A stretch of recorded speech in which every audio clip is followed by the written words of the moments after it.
About 2 minutes out from the official start time of this race, straight up at the top of the hour, 1 o'clock Central Time. Again, a reminder, we'll race the Division II runners coming up here later on in the day. There'll be a little bit of a break after that women's race. The men scheduled to race at 2:30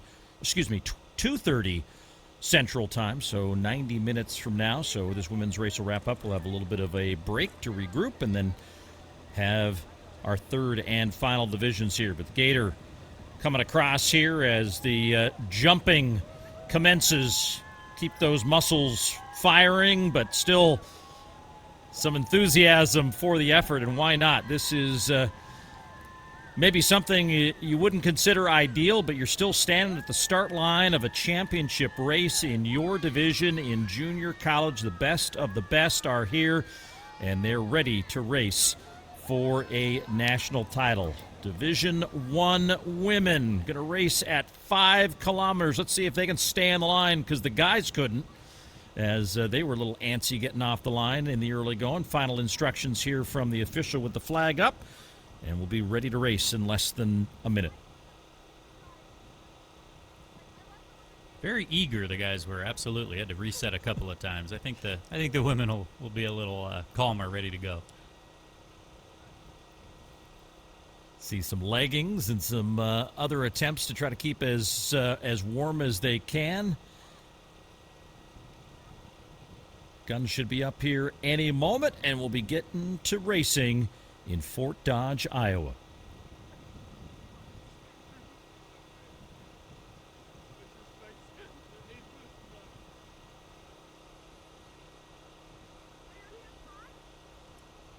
Division I out on the course on the Lakeside Golf Course in Fort Dodge, Iowa. National Junior College Championships in cross country for 2025. High above the Division I athletes as they'll work their way to the narrower part of the race course, and we give you on the left side of your screen the full list of participants here in Division I. The spectators there to cheer alongside in that opening couple of 100 meters, and then they'll race to their next vantage point as the spectators are getting a workout in as much as the runners are here today. Just 5K, though, Trevor. There's not a lot of margin here for strategy, and as we've talked about, just trying to keep yourself,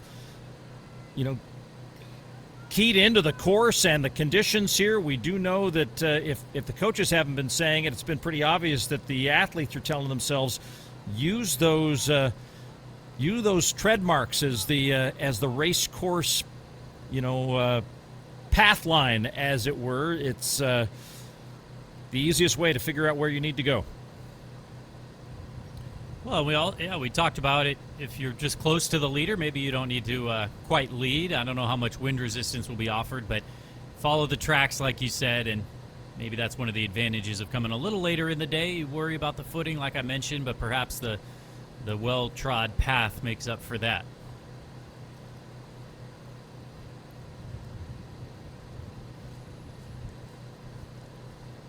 We'll get our first split at 1 kilometer here. They're about 2 minutes into the racing as they make their first turn of the course. They kind of go out and then back and then out and then back again. It's a weaving sort of race course here. We'll have the course tracker on the screen for you shortly after we show you the last of the participants in this women's race, and already a little bit of pace inserted at the front of the pack, but still everyone intact as they are now 2 minutes in to the racing here in Iowa. Well, expect to see Juliana Sakat of Iowa Western go to the lead here and really dominate. She has to come in with all the confidence in the world. We mentioned her cross-country season, of course, and being undefeated against JUCO competition, but what a track season she had this past spring as well. Indoors, she goes to the Indoor National Championships. She wins, get this, Paul, the 1,000, the mile, the 3K, and the 5K. and runs a leg on the second placing DMR for good measure. Not a bad showing there. She was the Indoor National Athlete of the Year. Outdoors, she goes on, wins the 1500, the 5K, and the 10K. Oh yeah, runs on the third place 4x8 as well. So you want to talk about range, you want to talk about strength. Juliana Sakat has all of it in spades.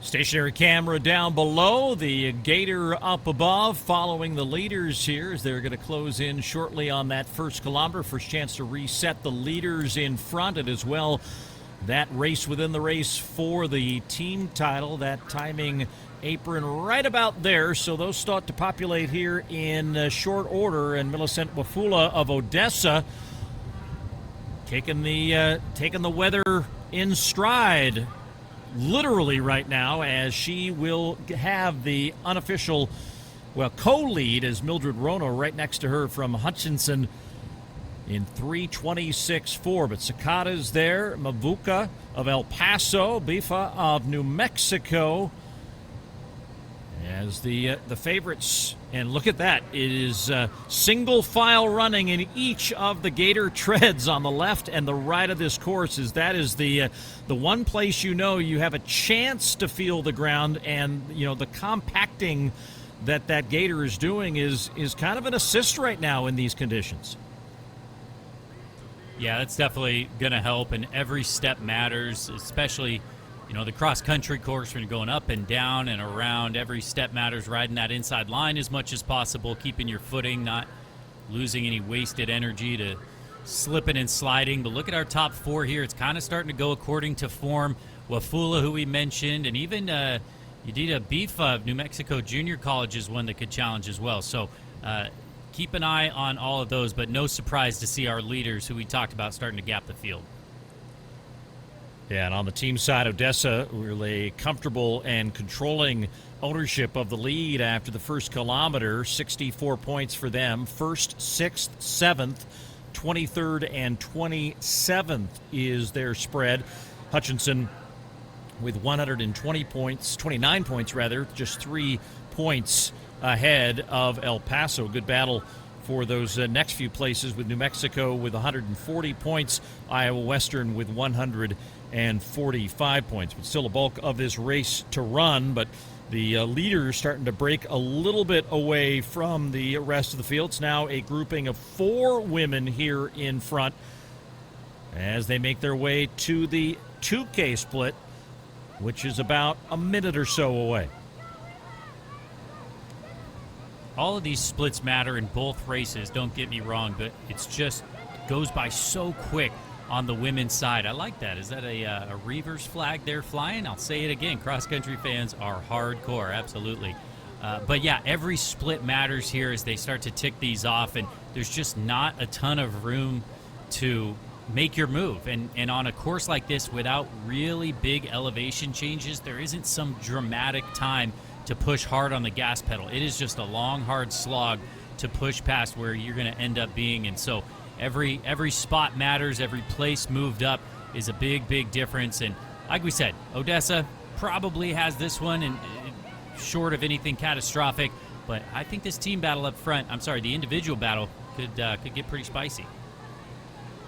Yeah, those 4 leaders, looks like it's becoming more as though it's a 3-woman race at the front, as one of those 4 athletes falling off the back now here. Again, coming up to the 2K split here in short order. That match should be coming up. It is right there on your screen. So we'll have Mildred Rono coming across the line just ahead of Sakat, Mavuka, and it's Millicent Wafula who's actually fallen off a little bit here for Odessa, though Odessa's got 4th, 5th, and 6th all together right now as they also think about that team race they want to win.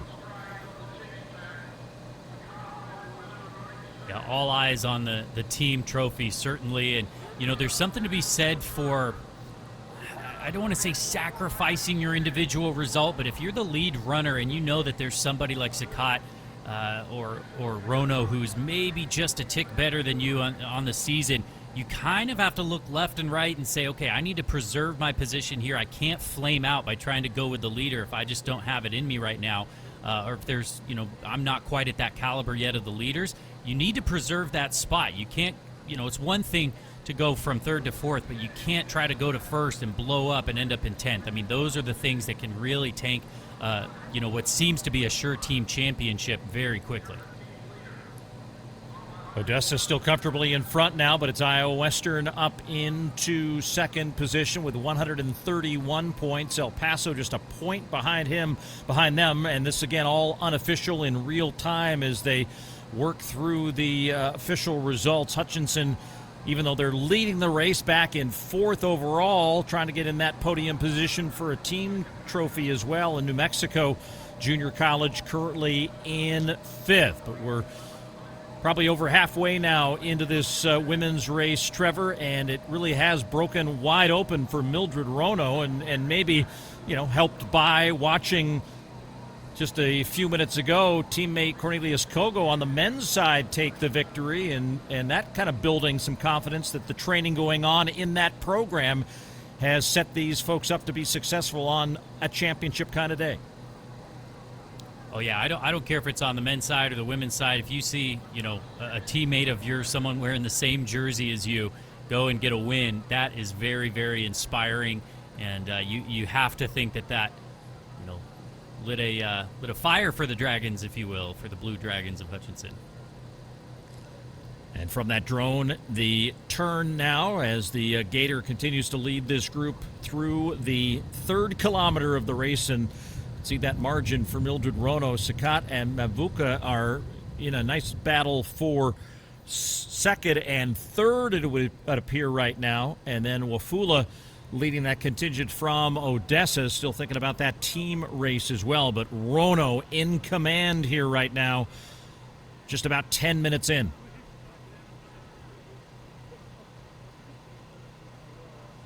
Look at that. See that gap. timing mat off surprised. in the distance, too. Sorry, Trevor. The timing mat, they're coming up on 3K, but sorry to interrupt there.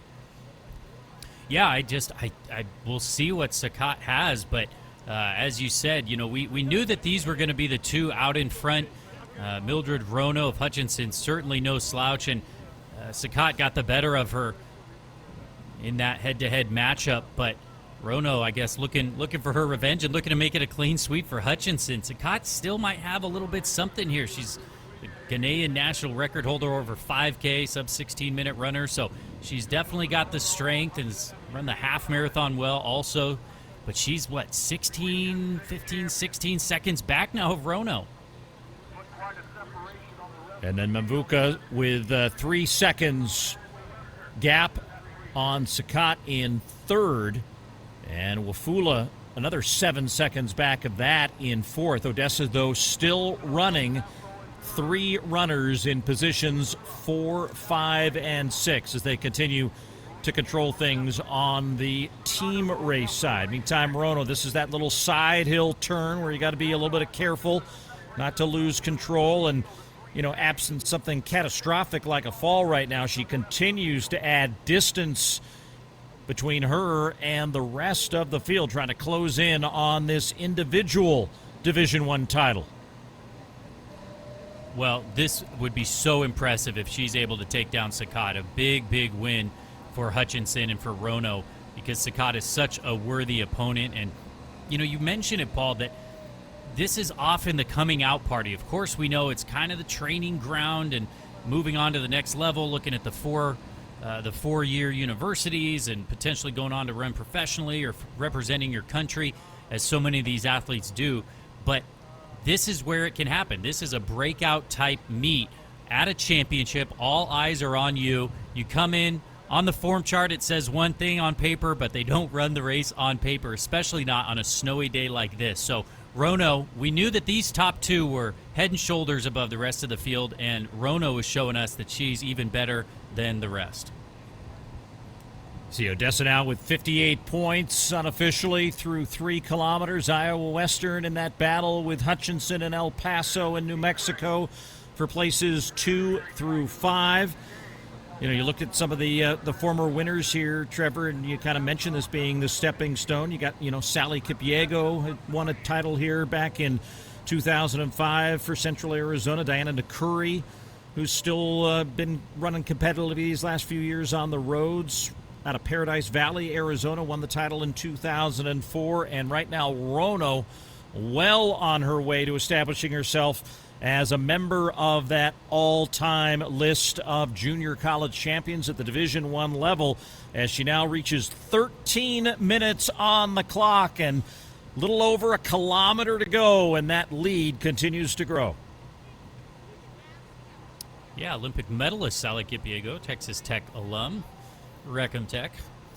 But that's exactly right, and we can look back. We talk about it. You and I have done youth meets together. We do high school meets and even collegiate, but you look and you say, okay, these are the stars of tomorrow. We're getting to see them today, and it's such a treat to say, hey, I was there. I got to watch when, so-and-so had their breakout moment. Well, this seems to be, even on the back of a great season for Mildred Rono, it's not just about the times. It's not just about the wins throughout the season. It is all about the championship, but it's also about who you take down. And I'm just not trying to overstate this, but someone with the chops of Juliana Sakat is a very formidable foe, and no one knows that better than Mildred Rono. As I said, they've gone head-to-head. So the fact that she can come out here on such a tough day with these conditions and potentially get this win, this is definitely going to turn some heads.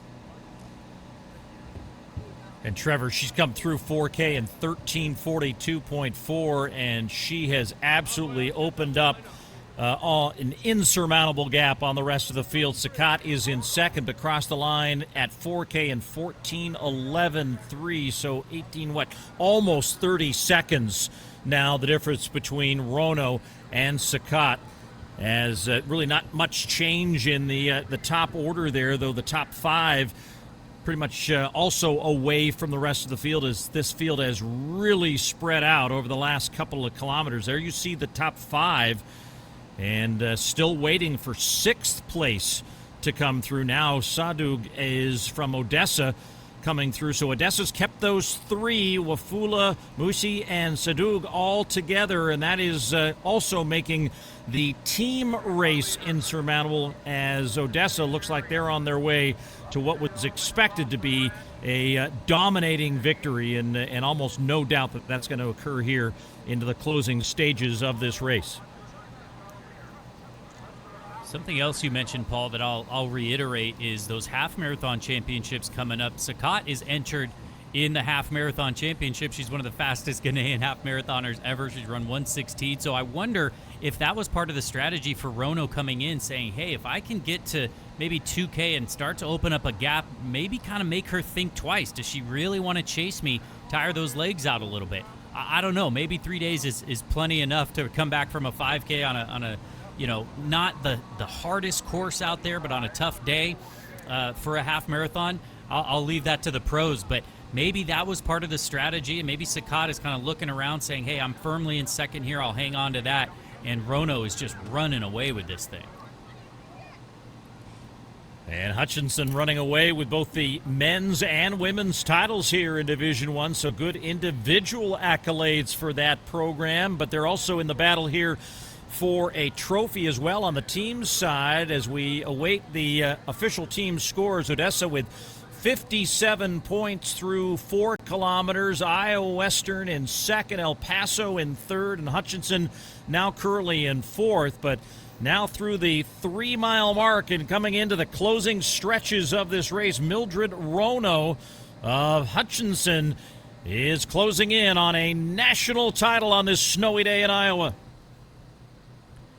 Well, I don't know how much Coach is being able to yell at him, but as you said, in fourth position as of now by just a couple points. Fourth is their best finish ever back in 2022. They would love to get top 3 here, and if they do so, it will be in no small part to Mildred Rono taking the tape here.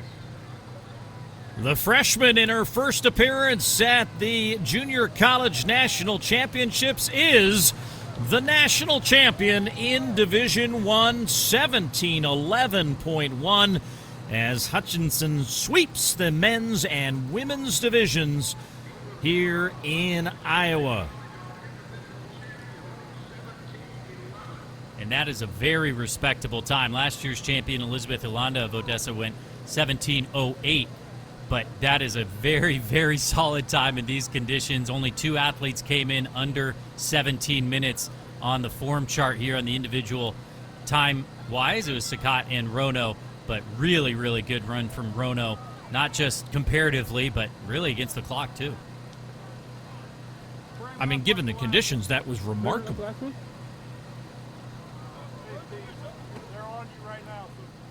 As we have Sakat across the line in second, and then Wafula leading the group from Odessa, as these top finishers come to the line, getting their All-American honors as well for their respective finishes here. Now the race, really the intrigue here coming in now is not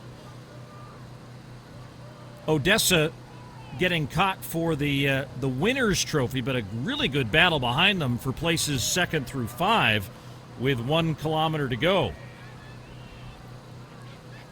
Well, let's look once again at last year's championship. Salt Lake, who we mentioned, won with a score of 55 points. They won by 50 points over Iowa Central Community College. 105 the score for Iowa Central in second. So I think we may see something similar here. Just so impressive. Maybe not that big of a gap, but still so impressive from Odessa as they're getting their 5th coming through here soon. But wow, what a run from them. You're right. The battle for 2nd, 3rd, and 4th going to be really, really great as they trickle in here. Yeah, Odessa finishing top 4 runners 3rd, 4th, 6th, and 14th, and they're now just waiting for their 5th and final runner to come across the line. See Hutchinson with 3 across now, including the winner, Rono, Iowa Western, El Paso Rangers, still waiting for their 3rd across the line, so still plenty to watch here, and even just 2 or 3 places could be the difference maker for those last 3 spots in the order. But a dominant performance here by Odessa. They've now got their top 5 in. Last stick on their squad, 26th overall, so 53 points. A lower score than we saw last year from Salt Lake, as they will be the Division I Women's National Champions. Well, I said it might not be as big of a gap, and it wasn't the same gap, but it looks to be even bigger. So once again, we'll let that all shuffle out. But look at how that came through. How about Southern Idaho? They're coming up here as well. Iowa Western there. So yeah, things can shake up as there can be a lot of things mixing up over the last kilometer or so from the last time we get a look at those splits. But big runs over the last kilometer, last mile or so from these finishers to shake out the top 3. Yeah, Iowa Western held on to its 2nd place standing after 4 kilometers. They look to have held on for 2nd place honors with 127 points, and Southern Idaho moves up 3 spots from their split at 4K. They were 9th after the 1st kilometer, 6th after the 2nd kilometer, stayed in 6th after the 3rd kilometer, still there in 6th after the 4th kilometer, and have come now to finish. Looks like they may wind up in 5th overall, as Hutchinson now with a 5th runner through and El Paso with a 5th runner through. So things dynamically changing there, but still a great effort by Southern Idaho in this kind of conditions to race their best on a championship Saturday. And got to mention again, we mentioned it on the men's side, Snow College out of Utah. They're going to finish in the top 6, it looks like, here in the women's race as well, as the rest of the finishers come to the line, and things now confirmed, it looks like, for the team race, as Odessa is your national champion. Dominant win from Odessa. They came in as the favorites, and certainly the heavy favorites, and that's a burden to bear, but it also can give you confidence, and good running from the leader, and Millicent Wafula doing a great job to lead them and kind of settling into her running after the early goings there. But Iowa Western, solid 2nd, but look at that differential between Hutchinson and El Paso. That's what we were talking about, that battle between 3rd and 4th. It all came down. As it scrolls through, you'll see it again, and if these points hold with no more shakeup, it'll be a 1-point difference between Hutchinson in third and El Paso in fourth. I mentioned it before, but Hutchinson's best finish ever coming in was fourth place in 2022, and they've upped that now to the bronze medal position here as a team, and lots to celebrate for Hutchinson. Big win on the men's side, big win on the women's side, and showing up really well here as a team. I would encourage that celebration to happen indoors somewhere warm. I think you wouldn't find any argument from anybody on the squad. And look at them all running single file here. And, still some battles and still some pride on the line for these last finishers coming through as the final finishers racing for their respective teams, also for bragging rights as well, maybe even among their own teammates. But been a great set of performances here so far as we're wrapping up now. Our second division of the day still to come will be Division 2. That'll wrap up the coverage at the end of our day. Those races scheduled to go off in about 1 hour from now. That'll be the men's Division 2 race and then the Division 2 women's race. Wrapping up our coverage today from Fort Dodge is scheduled at 3:30 Central Time, an hour after the men.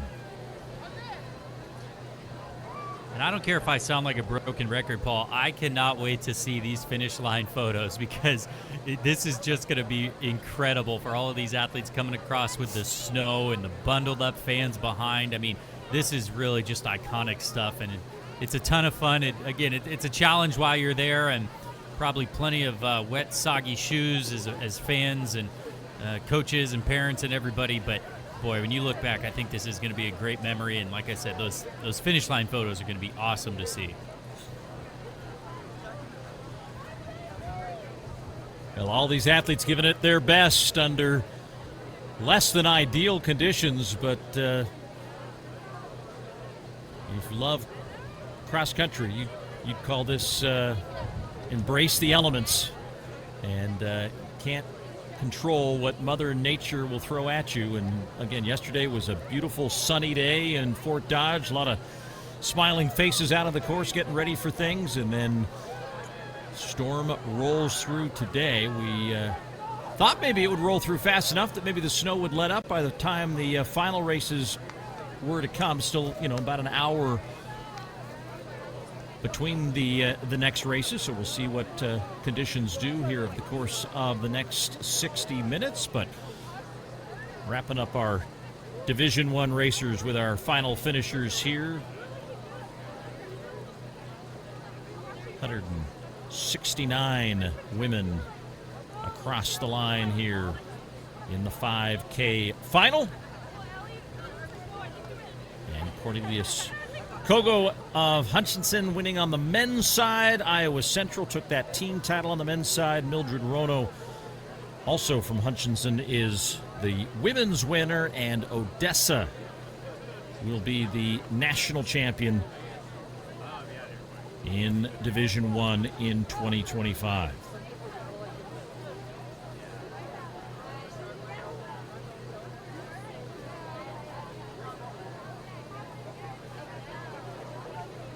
Keep this camera on the finish line for those of you tuning in to keep an eye out for a specific runner. Again, live results available online as well, so you can check out the full results as well as the full team standings.